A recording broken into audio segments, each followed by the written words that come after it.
Going to the English class. आपण पाहत आहोत chapter use of neither not. काही एक्झाम्पल घेतले आहेत एक दोन.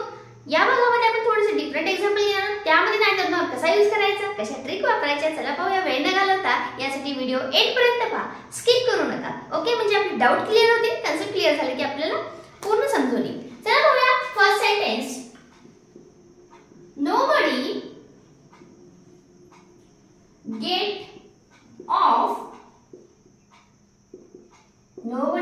get off the train and nobody get in. got in. Okay, असं आपले सेंटेन्स. ह्यामध्ये काय सांगितले बघा, कशाचा आपल्याला पुनरावृत्ती झालेली दिसते किंवा कुठलं सेंटेन्स वाक्य शब्द डबल आले, कुठलं वाक्य डबल हे बघायचं आपल्याला. चला कुठले वर्ड्स आले बघूया.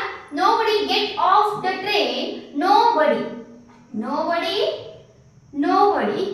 got nobody. हे काय झाले, रिपीट झाले. हे रिपीटेशन आपल्याला काय करायचं, कमी करायचं आणि आपल्याला नायदर नॉट म्हणजे जे रिपीटेशन झाले ते होऊ द्यायचं नाहीये. आणि त्या ठिकाणी आपण नायदर नॉट कसं वापरायचं ते पाहूया. इथं nobody get off the train म्हणजे कोणी सुद्धा काय करायचं नाही, गेट आउट कोणी सुद्धा बाहेर आलं नाहीये, ऑफ द ट्रेन गेलं नाही आणि nobody get in आणि कोणी मध्ये आलं नाही असं सांगायचं. मग आपल्याला कोणी मध्ये आलं नाही, कोणी मध्ये गेलं नाही म्हणजे आपण ह्याच्यासाठी एनीबडी कोणी सुद्धा का तर आपल्याला याच्यात नॉट काढायचं असतं. यातलं नॉट आले का याच्यामध्ये नाही, पण ह्या nobody मध्ये नॉट लपलेले. कुठं, या nobody वर्ड्स मध्ये नॉट लपलेले, त्यामुळे आपल्याला nobody वर्ड्स काढावं लागणार आहे. ओके, आणि त्या ठिकाणी कुठले चेंजेस करायचे पाहूया. nobody काढला कारण की इथं बाकीचे नॉट होतं ते काढत असायचं आपण, पण इथे नॉटच नाहीये. पण nobody मध्ये नॉट लपलेले, nobody होऊन कळतं की त्यात नकारात्मक भाव आहे. मग nobody आपल्याला यातलं काढून टाकायचं. मग त्या ठिकाणी काय करायचं, त्या ठिकाणी ठेवायचं एनीबडी. आता गॉट डबल आले, हे आपण काय करूया, ते कमी करायचं. डबल आले ते एकदा वापरायचं. एनीबडी आता वापरूया नायदर. एनीबडी नायदर आता या ठिकाणी वापरायचं.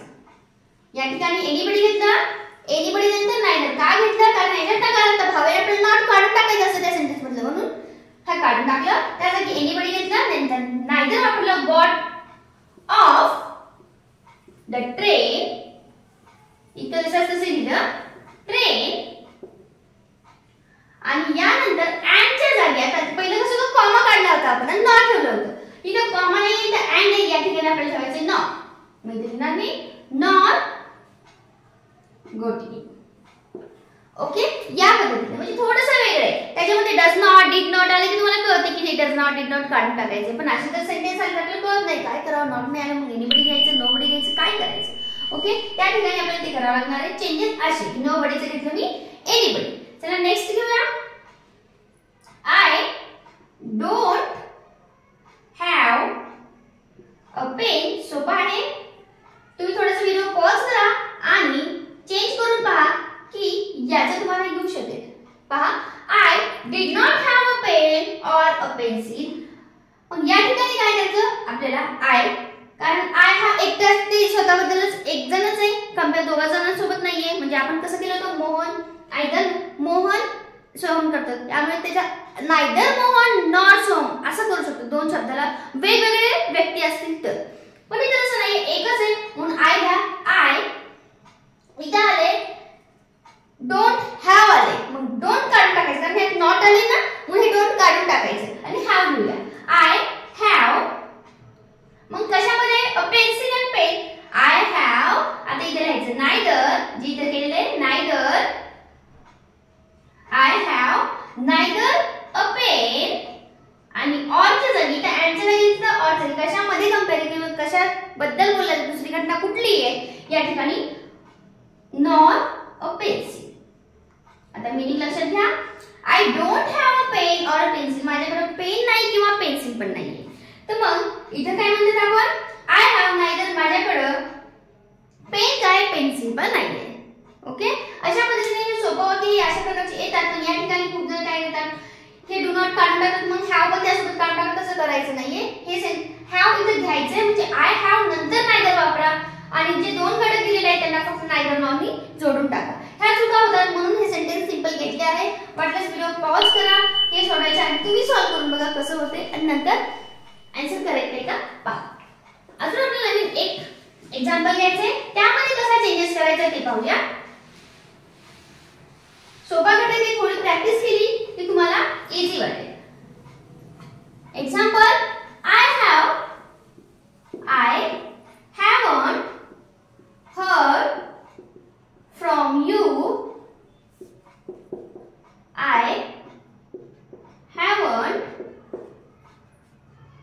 heard from the young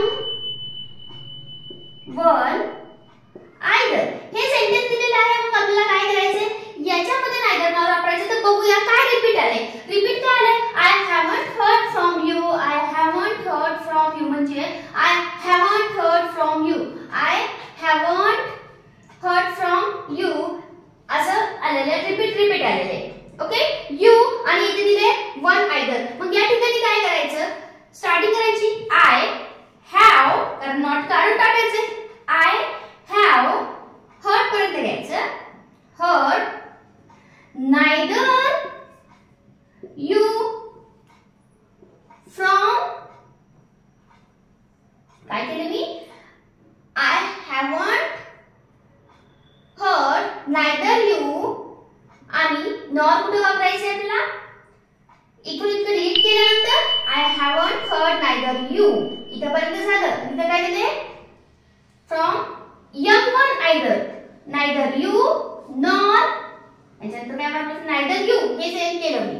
त्यानंतर nor, from नंतर इथे nor you होतं, मी इथे from नंतर काय, nor the young ones either,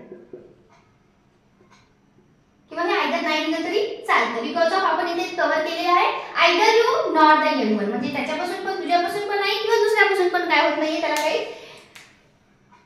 नकारात्मक भाव येऊन जातो आपल्याला. ओके, या पद्धतीने तुम्ही अशा वाक्यात चेंजेस करा. बघा चेंजेस कसा केला, याच्यामध्ये सगळं सेंटेन्सेस सारखे. I haven't heard from you फक्त you दिले आणि haven't from the young ones either असं दिले. मग या ठिकाणी मी काय केलेले, हे एवढं काढून टाकलं. या ठिकाणी haven't ला नॉट काढले फक्त ह्यातलं, म्हणजे I have heard either you, इथं you आणि young one ला neither nor मध्ये जोडले. अशा पद्धतीने काही चेंजेस आहेत. कोणी याला असं पण करतं, I have heard neither from you, neither you nor the young one. कोणी either लिहितं, कोणी either लिहित नाही. या पद्धतीने आपण आज neither nor कसं वापरायचं, डिफरंट सेंटेन्स घेतलेले आहेत. थोडेसे सेंटेन्स मध्ये थोडंसं बघितलं आपण, वेगवेगळे आहेत. तुम्हाला व्हिडिओ पाहिजे असेल तर परत पहा. आपण चेंजेस कसे केले step by step me slowly सांगितले. स्टेप बाय स्टेप तुम्ही करत चला, मी तुम्हाला समजून येईल. ओके.